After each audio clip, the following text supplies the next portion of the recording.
जय बाबारी जय बाबारी।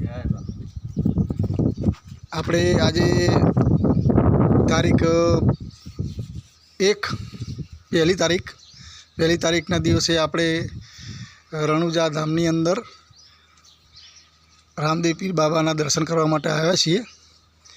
આ જે રસ્તો છે આપણી જે રાવળ સમાજની જે વાડી છે એ આ દિલ્હી ધર્મશાળાની બાજુમાં એક્ઝેક્ટ આ જે વાડી દેખાય છે, આ જે વાડી છે એ વાડી આપણી રાવળ સમાજની છે।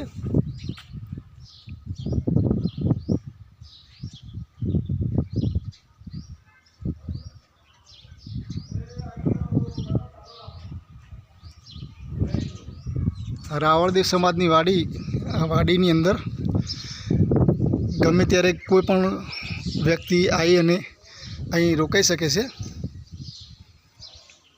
તમે જોઈ શકો છો કે આ વાડી એક્ઝેક્ટ દિલ્હી ધર્મશાળાની બાજુમાં અને મંદિરથી નજીક જે પડસા વાવડી કહેવાય છે એ વાવડીના એક્ઝેક્ટ નજીક આવેલી છે। આપણે આ વાડીની અંદર દાખલ થઈશું અને અંદરનું દ્રશ્ય બતાવીશું કે જે તમે તથા તમારા સંબંધીઓ તથા કોઈ પણ ભાવિ ભક્તો જે હોય તે અહીંયા રોકાઈ શકે છે। અહીંયા બધી સેવા પણ છે, સંડાસ બાથરૂમો, નાવા ધોવાના, લેટ્રીનો, રહેવાના રૂમો, દરેક સગવડ અહીંયા કરવામાં આવેલી છે આપણા રાવળ સમાજ તરફથી।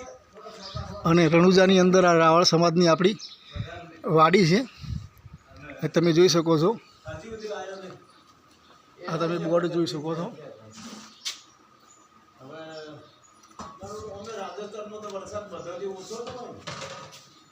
આ જે છે સ્ટોર રૂમ છે, સ્ટોર રૂમને આ ધર્મશાળા છે। આ આપણી ધર્મશાળાની અંદર અહીંયા ઉત્તમ રહેવાની સગવડ, નાહવા ધોવાની તથા લેટ્રિનની ઘણી બધી સગવડો અહીંયા છે। ગાડલા પણ છે, ફ્રીજનું પાણી પણ આપણને મળી શકે ઠંડુ।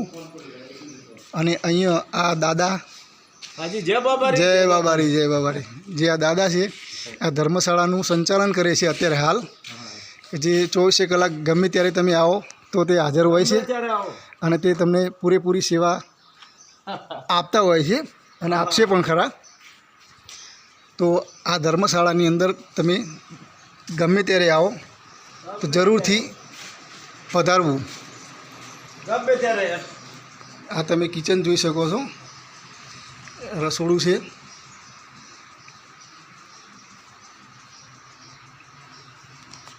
બાબાનો ફોટો,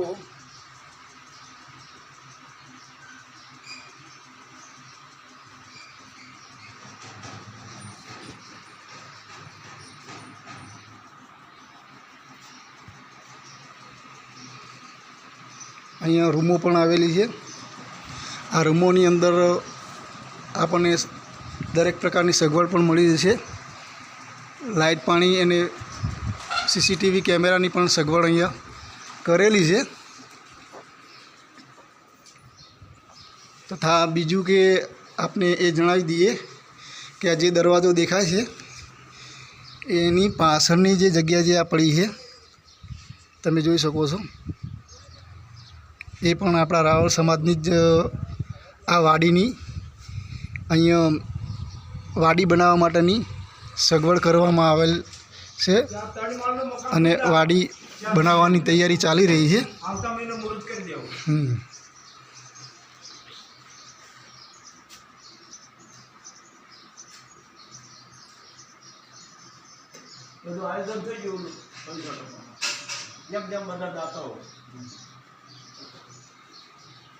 સિમેન્ટ, કોન્ક્રીટ, લોખંડ, બાંધકામ, ટાઇલોનો જે બીજા એક ભાઈ નામ તો આપ ગમે ત્યારે પધારો તો અહીંયા જરૂર આવવું। અહીંયા બોર્ડ પણ મારેલું છે આગળ તમે લોકેશન પણ જોશો. રણુજાની અંદર આવીને રાવળ સમાજની ધર્મશાળાનું લોકેશન એન્ટર કરશો તો તમને એરો બતાવશે. તો નજીક જ છે, તમે જરૂર પધારશો. જય બાબારી, જય બાબારી.